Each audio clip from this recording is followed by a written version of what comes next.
Hello and welcome everyone to Cafe. I'm Crystal Candy. And I'm Clarence Reynolds. It is great to be back with you to share all of the fun and exciting events happening this week. So let's start off at the Central Florida Zoo and Botanical Gardens. They have a lot of new things coming up, including some new really cute animals, and I was able to go and check it out. Take a look.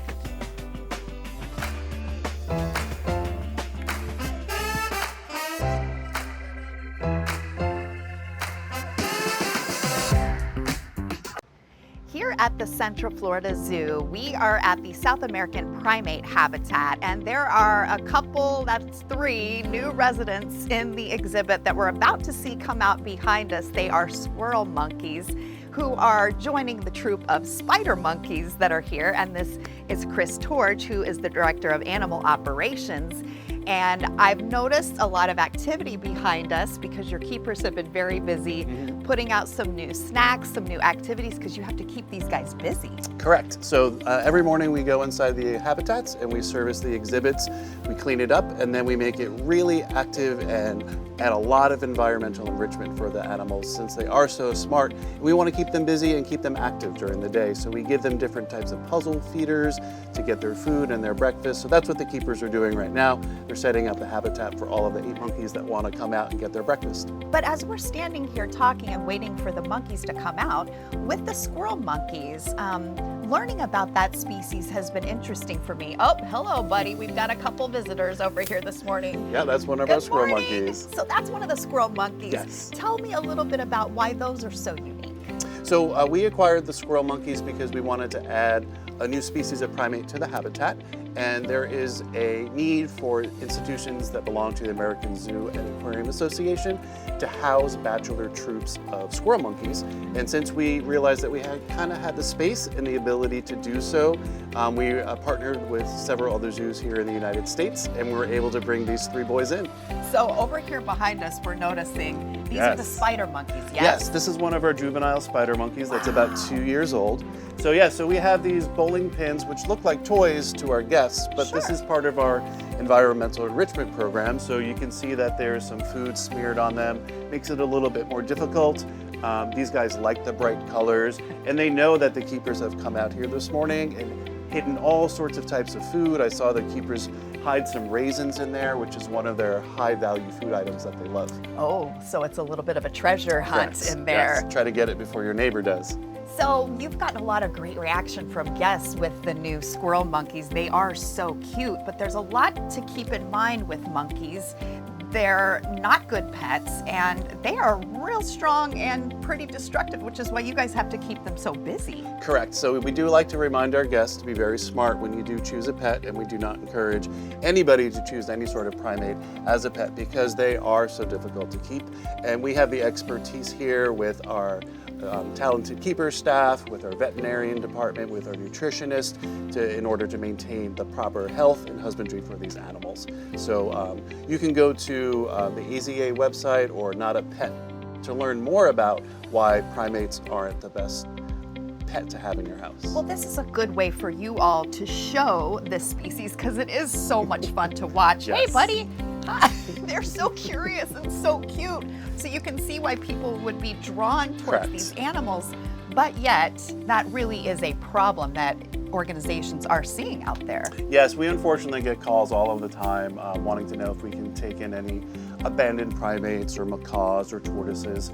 So we really don't have any more room to do that. So it is a crisis here in the United States. So the purpose of this exhibit is to showcase the fact that we want guests to be informed about the pets that they choose and to not choose primates as pets. So we're seeing some of the swinging happening, some of the different, basically enrichment activities that your keepers have to do to entertain these animals on a daily basis. Yes, it's a lot of work. We give them enrichment 3 different times a day, so that could be novel food items, different types of toys for them to interact with, different scents, even different smells.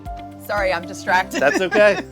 They're doing their job. It really is so much fun, but it also is an opportunity for you all to help educate all of your guests who come in here. And we're seeing people, you know, even behind us who want to interact with these, and this is the safest and the best way to do it. Correct, yes. If you want to learn about primates and you want to see primate behavior and enjoy watching primates, come to the Central Florida Zoo. We monitor their diets and their weights constantly to make sure that they're always at the optimal weight. Awesome. And the optimal weight for a squirrel monkey? They're going to be a couple of pounds, but it also depends small. on each individual too. So we monitor them so much that we keep trends and we know who should be higher, who should be lower. So yeah. Well, you guys do a great job. Thank and if you would like to come down and see the spider monkeys and the new squirrel monkeys, check out the Central Florida Zoo's website and come on down and give us a visit. Exactly.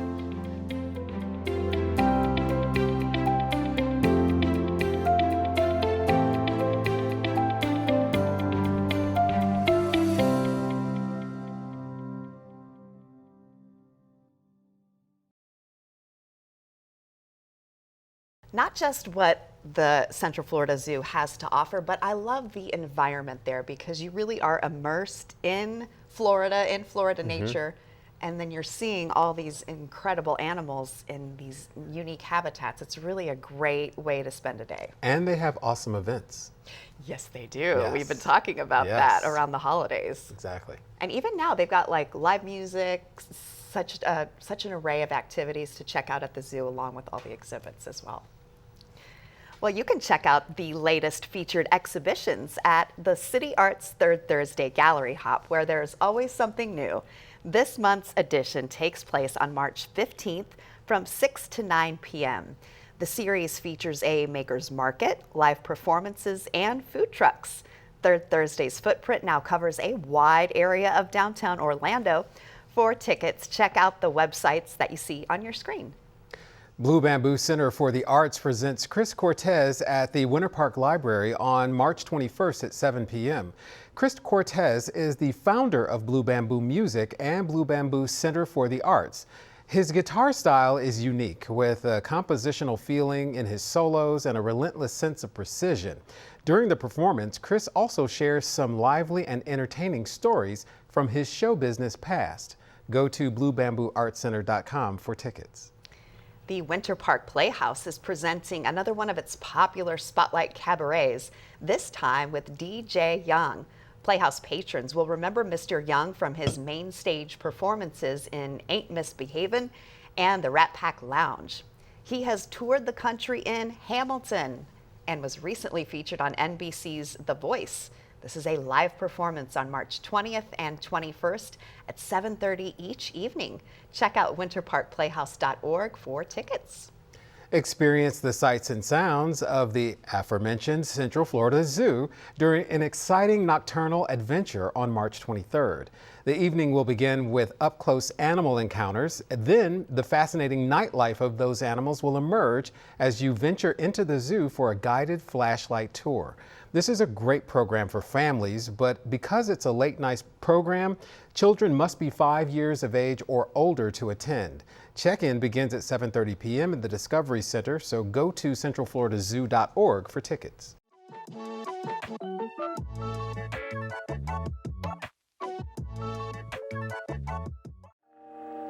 We are joined by Hannah Miller, who is from the Art and History Museums of Maitland. Thank you for being with us, Hannah. Thanks so much for having me, Clarence. So in the art universe here in Central Florida, what makes the Art and History Museums of Maitland stand out? Oh my gosh, what a question. So one of the most unique things about us is, of course, the fact that we are Greater Orlando's only National Historic Landmark. I don't know if you are aware of this or not. A lot of people don't realize how long we've been here, but we were actually founded all the way back in 1937 by a visionary artist. His name was J. Andre Smith, and he founded us as an artist retreat. So our entire space has existed from the start to be a home for the arts in Central Florida. And it's one of the most unique, the architecture is so beautiful to me. Oh, yeah. Love is one of the most unique in Central Florida. Yeah. So it's called the Art and History Museums of Maitland. Why the museums? Well, yeah, okay, so because we are actually a whole experience, right? Like, we are a complex of museum attractions. We cover, we have multiple history museums, including Florida's only telephone museum, which, sounds kind of funny when you think about it at first, right? But think about, like, all of your nieces and nephews that have never seen a rotary phone. Yeah. So we have this amazing interactive experience that you can come and enjoy with your whole family at the Telephone Museum. We have our Maitland History Museum, which covers, so much more than just Maitland, but also our sister community, the historic Eatonville, as well as aspects of Winter Park and just the growth of Central Florida in general.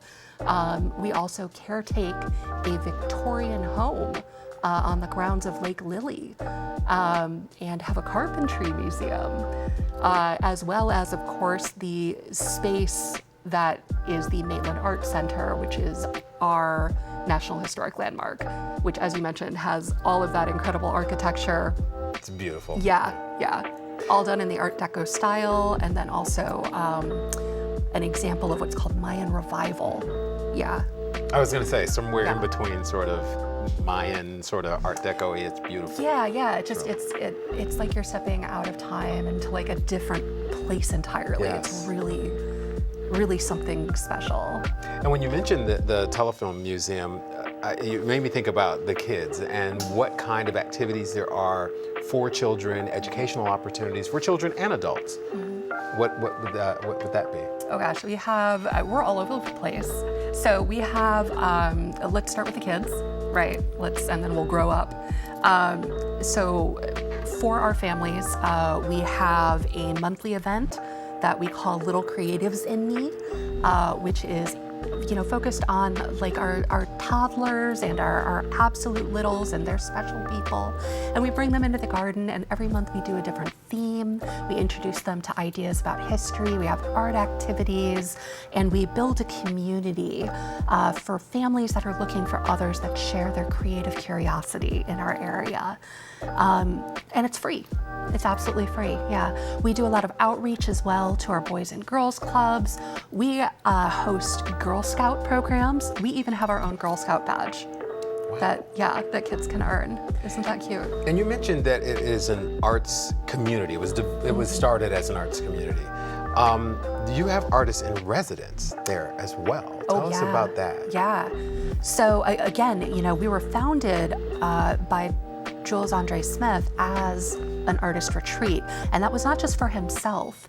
He wanted to invite other artists to come and create in his space, and he would host them, with the help of other, early Central Florida luminaries with a little more cash.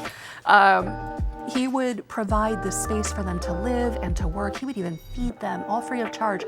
All he said was, you have to explore, you have to, as he said, create new visions. He called it his research studio. So in honor of that, we continue that mission today, and we have both an artist in residency program where we invite artists from all over the world to come and live on our site, actually stay in Andre's old house, and they get to live and create on our site, and then share their creations with our Central Florida community to inspire them. And then for our artists that are already here, we offer up to 5 artists every year free studio space. So they can come create in our historic studios, and they have that financial burden lifted off them so they can answer that challenge from Andre, and they can try to really push themselves and create new visions. Just create, Yeah. It is one of the most interesting places in Central Florida, so make your way to the Art and History Museums of Maitland. Hannah, thank you so much for being with us. Thank you, Clarence. The streets of Crane Roost Park will come alive with the color and music at the 11th annual Uptown Art Expo. Enjoy over 100 art and fine craft exhibitors with displays of glass, jewelry, paintings, photography, pottery, sculpture, and much more.